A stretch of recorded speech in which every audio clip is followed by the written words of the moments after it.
Okay, Assalamualaikum warahmatullahi wabarakatuh dan salam sejahtera. Apa khabar semua kepada para pelajar? Jadi pada hari ini giliran cikgu untuk berkongsi dengan semua anak-anak pelajar tentang sains tingkatan 4 dan tajuk hari ini kita akan berbincang tentang daya dan gerakan. Daya dan gerakan. Okey. Okay. Dan untuk daya dan gerakan ni, cikgu nak imbas kembali, okay, sebagaimana yang anda telah belajar di semasa di tingkatan 2, anda dah belajar tajuk daya dan gerakan, di mana semasa di tingkatan 2, anda telah didedahkan dengan daya, jenis-jenis daya, kesan daya, daya dan tuas dan lain-lain lagi. Jadi untuk di tingkatan 4 ni, anda akan belajar berkenaan dengan gerakan. Okey. Kalau kita perhatikan pada gambar-gambar bergerak tu lah. GIF image yang ada di skrin tu, kita dapati ada pelbagai gerakan. Ada yang bergerak secara lurus, ada yang membelok, ada yang melayang dan ada yang berpusing di dalam litar. Okey. Jadi yang kita nak belajar pada hari ini adalah gerakan linear. Okay. Sebenarnya gerakan linear ni kalau kita rujuk kepada DSKP, dia ada 4 standard pembelajaran. Okay. Dia ada 4. Okay. Disebabkan oleh untuk kita nak kurangkan masa untuk anda berhadapan dengan skrin supaya tidak boring, maka cikgu akan pecah kepada 2 siri. Untuk siri yang pertama ni kita akan belajar 2 standard pembelajaran, iaitu perbezaan, nak menerangkan perbezaan jarak dan sasaran. Nak tengok apa beza jarak dan sasaran dan unit ukuran. Dan yang kedua kita nak tengok juga macam mana laju purata, hal laju dan pecutan ni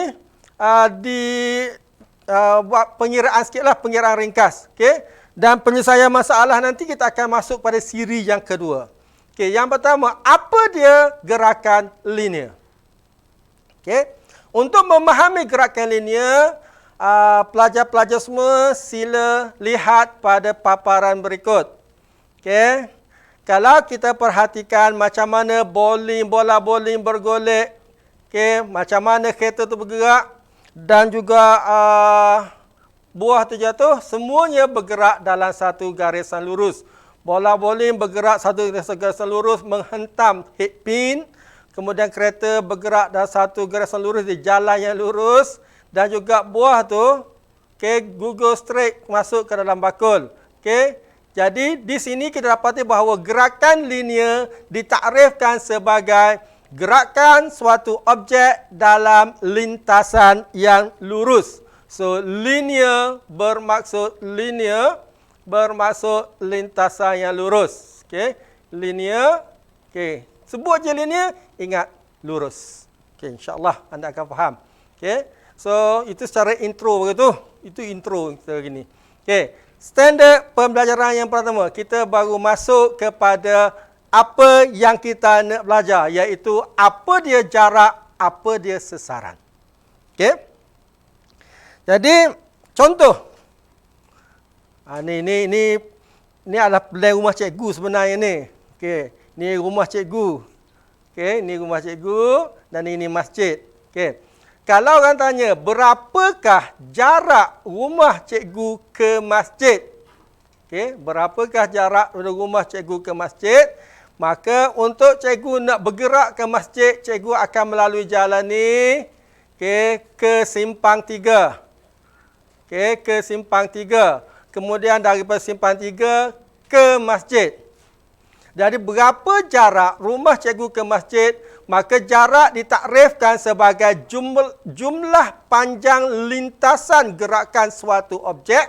Okey, daripada rumah ke masjid, bermakna jumlah panjang adalah 80 dan 60 tambah keduanya, maka kita akan dapat 140 meter. Bermakna jarak rumah cikgu ke masjid adalah 140 meter. Alright. Sesaran. Apa dia pula sesaran? Sesaran ditakrifkan sebagai jarak lintasan terpendek yang menyambungkan dua lokasi dalam satu arah.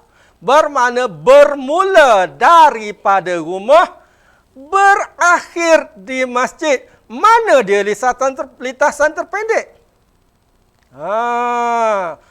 Okey, orang Kelantan kata, hok pendek sekali. Okey, dalam bahasa Melayu, yang mana lintasan terpendek? Okey, daripada mula sampai akhir. Jadi sesaran dia tak kira lah. Ada jalan ke, tak ada jalan, dia tak kira. Dia kira lintasan terpendek. Alright, so kalau kita tengok sini, lintasan terpendek adalah 100 meter.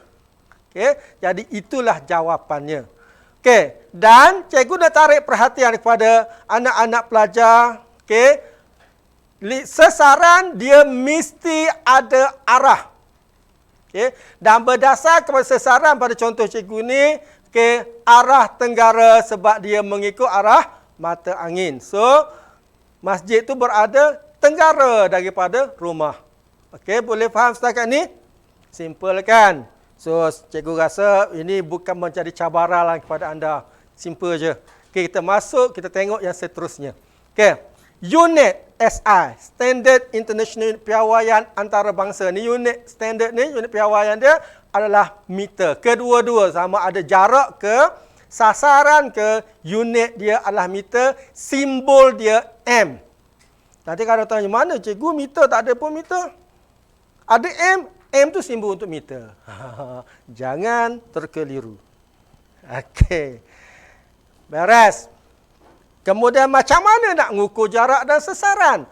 Ada banyak alatan untuk nak ukur. Okey, ada pembaris, okey, ada root meter, okey. Yang ni anda biasa tengok dekat jalan raya ni. Okey.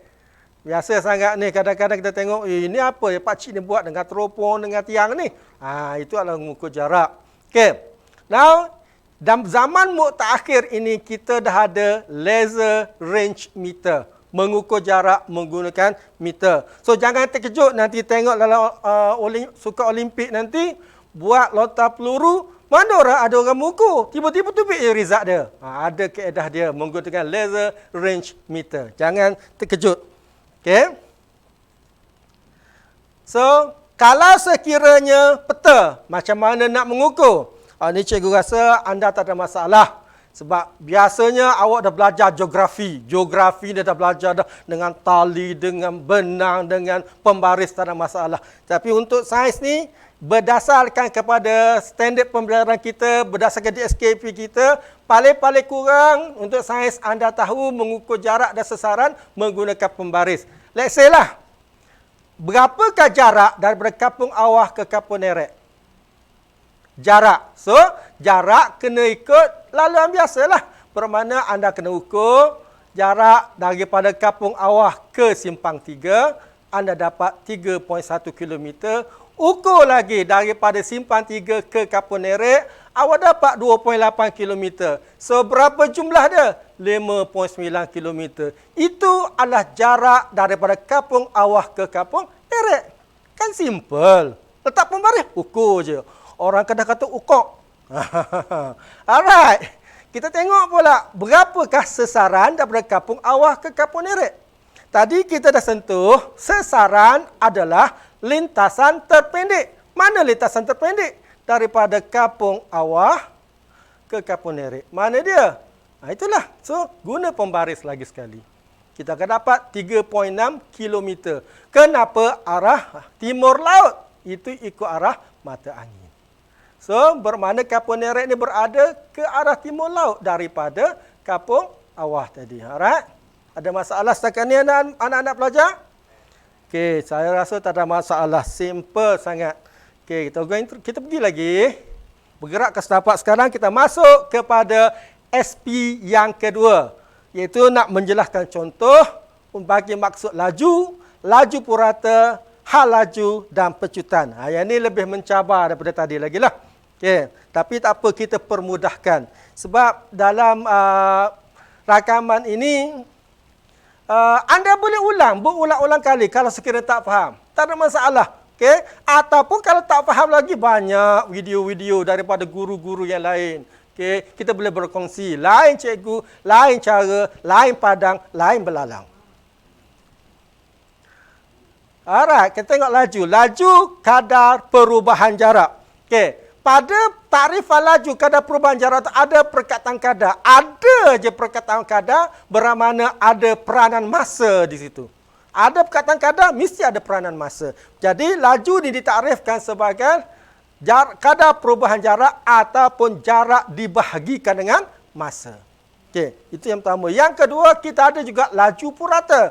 Juga ada perkataan jarak. Jarak perubahan jumlah jarak yang dilalui. So, ada dua istilah kadar dengan jumlah jarak. Bermakna mesti ada peranan masa juga di situ, iaitu jumlah jarak dibahagikan dengan jumlah masa. So, boleh beza.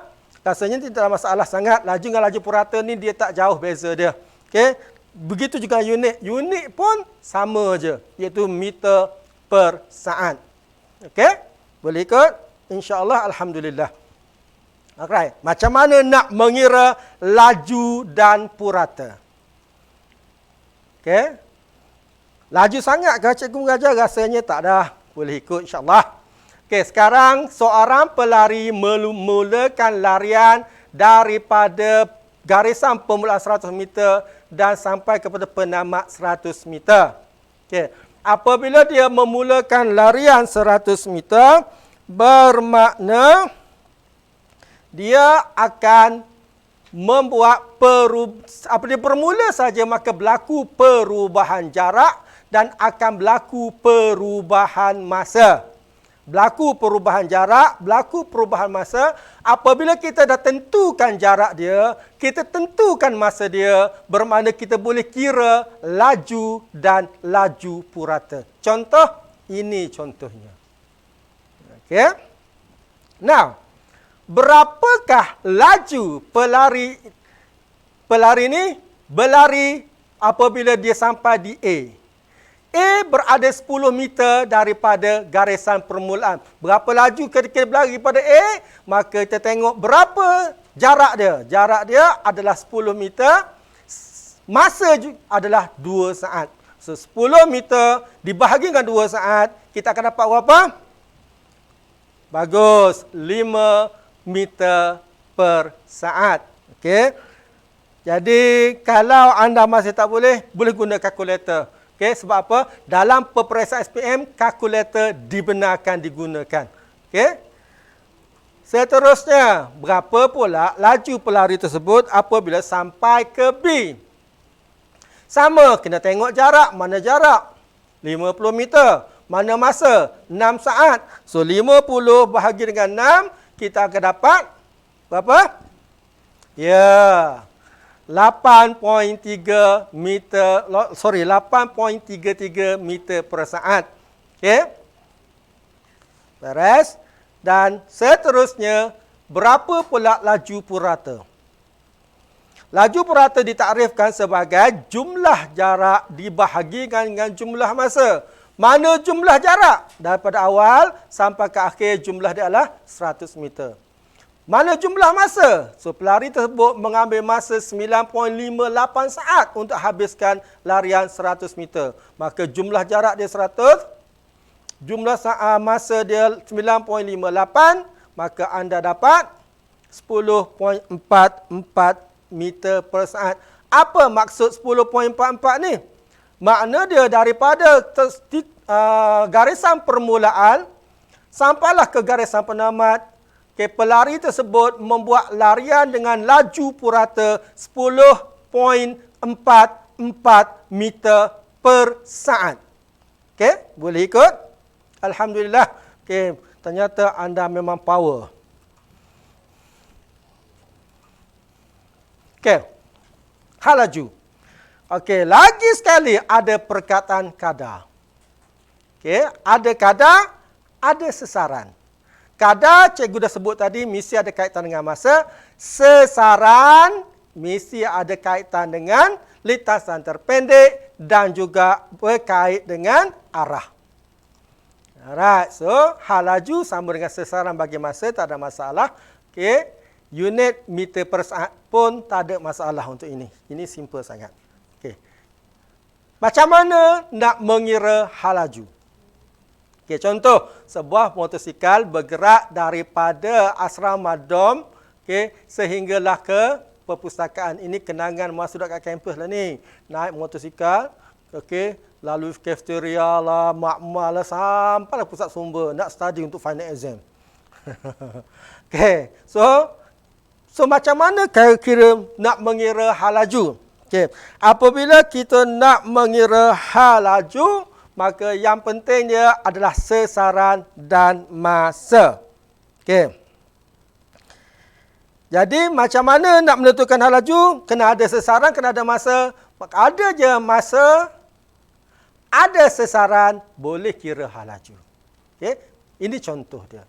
Sekarang, berapakah hal laju apabila motosikal itu bergerak daripada asrama atau DOM ke cafeteria? Kita tengok mana sesaran. Okey, mana sesaran? Tadi sesaran unit dia meter. Cari mana meter. Ni. So, nampak? So, ini adalah sesaran dia 40 meter. Mana masa? Dia ambil masa 20 saat untuk sampai ke cafeteria. Bermakna masa sesaran dibahagikan dengan masa, iaitu 40 bagi 20, kita akan dapat 2 meter per saat ke arah timur. Kenapa ke arah timur? Ingat, ini adalah hal laju. Okey, maka dia ada arah.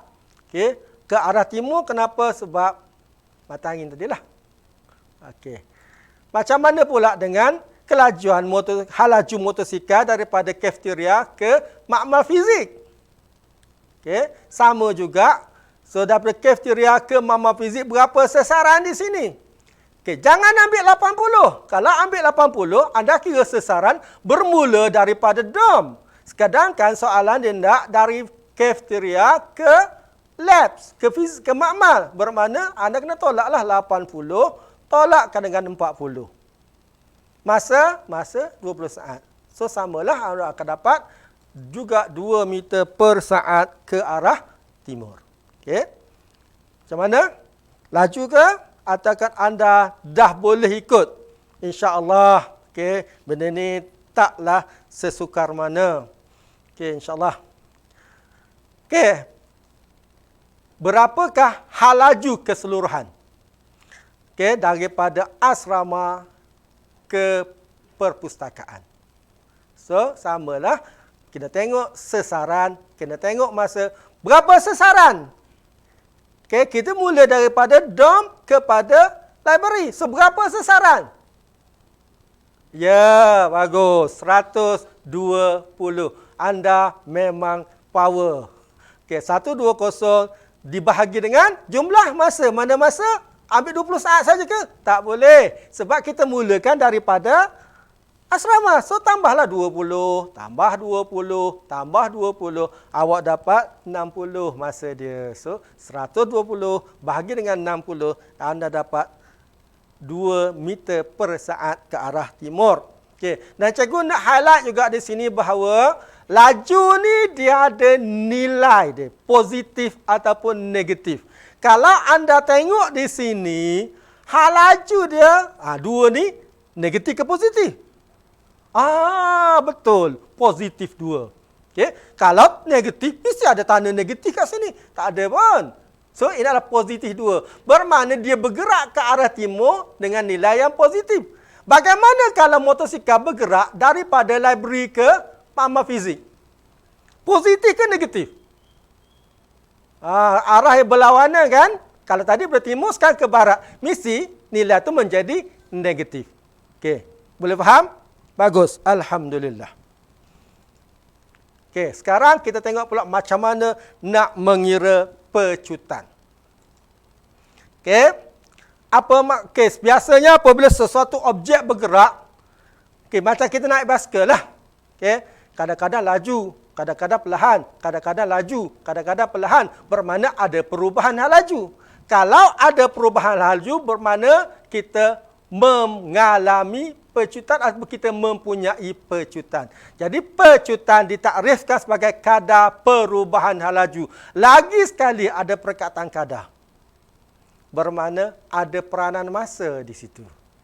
Okey, so perubahan laju dibahagi dengan masa diambil, kita dapat pecutan. Di mana simbol nak tahu hal laju tu berubah ataupun tidak, mesti ada dua nilai. Macam biasalah. Kalau tanya kamu ni makin rendah ke, makin tinggi ke, tidak. Nak tahu makin tinggi ke tidak, mesti kita tengok tinggi sebelum dengan tinggi selepas. Baru tahu ada pertambahan ketinggian. So, sama juga dengan hal laju. Mesti ada dua nilai hal laju. Baru kita tahu hal laju tu berubah. Jadi, dua nilai hal laju itu adalah hal laju awal dan hal laju akhir.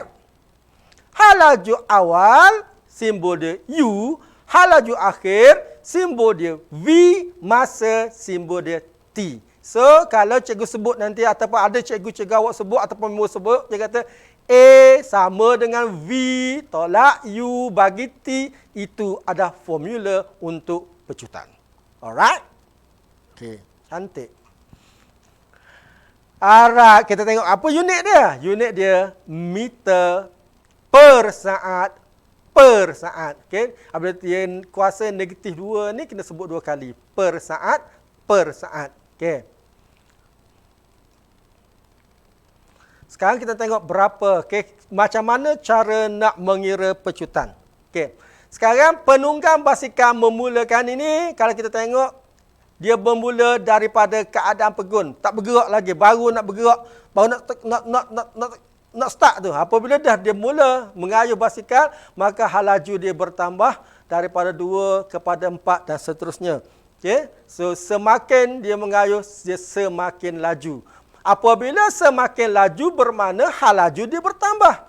Apabila hal laju bertambah, ini menunjukkan berlakunya perubahan hal laju. Semakin lama, semakin laju, bermakna dia telah mengalami pecutan. Okay. Apa jadi kalau penunggang basikal ni membrek? Ya, okay, dia membrek, dia tekan brek. Apa yang berlaku? Semestinya apabila dia membrek, hal laju dia semestinya semakin berkurang, makin perlahan. Apabila dia bergerak dengan hal laju yang semakin berkurang, kita katakan basikal itu mengalami nyah pecutan. Okay, semakin laju, pecutan, semakin perlahan, nyah pecutan. Okey, kita tengok pengiraan dia sikit. Ini cara nak mengira. Macam tadi juga, apabila kita nak mengira pecutan, cikgu dah beritahu tadi, untuk nak mengira pecutan kena ada 3. Apa dia? Yang pertama, hal laju awal. Yang kedua, hal laju akhir. Yang ketiga, masa. Okey.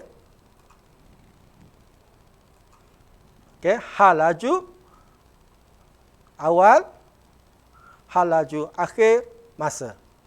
Okey, nak tahu hal laju awal macam mana? Kita tanya dia. Dia start dengan keadaan apa? Dia bermula dengan keadaan pegun. Bermakna dia tak bergerak. Kalau tak bergerak, ada hal laju? Tak ada. So, hal laju adalah sifar. Okey, mana hal laju akhir dia? Tengoklah last kali kat mana? Oh, di sini. Maka hal laju akhir dia 4 meter per saat. Daripada hal laju awal sampai hal laju akhir, berapa banyak masa yang diambil? 5 saat. So, masuk je lah. 4 bawa ke hal laju akhir, sifar, hal laju awal, masa turun kat bawah. So, 4 tolak sifar bagi dengan 5. Senang jawab dia. 0.8 meter per saat. Okey? Beres. Kalau yang tak boleh lagi, ambil kalkulator tu guna. Handset pun boleh guna sekarang ni. Alright, itulah pengiraan pecutan. Jadi, cikgu rasa itu untuk siri yang pertama. Cikgu dah berbincang dengan anda tentang jarak, iaitu jumlah panjang lintasan. Kita dah tengok sesaran, jarak lintasan terpendek dalam satu arah. Kita dah tengok juga laju, iaitu kadar perubahan jarak. Laju purata, kadar perubahan jumlah jarak. Hal laju, kadar perubahan sesaran. Dan ingat juga, hal laju dia ada nilai negatif dan positif bergantung pada arah gerakan. Dan last kali, pecutan, iaitu kadar perubahan hal laju. Okey. Macam mana nak mengira kalau keluar soalan? Yang tu anak-anak pelajar kena tunggu untuk siri yang kedua. Jadi, kita akan berjumpa lagi lah siri kedua untuk nak tengok macam mana nak selesaikan masalah laju purata, hal laju pecutan. So, untuk itu, sila tunggu kepada siri yang kedua. Okey, dan untuk akhirnya, yang baik datang daripada Allah Subhanahu Wa Taala, yang lemah datang daripada kejahilan cikgu. Cikgu akhiri kelas hari ini dengan kita jaga solat. Itu yang penting sebagai insan yang bergelar Muslim. Assalamualaikum warahmatullahi wabarakatuh.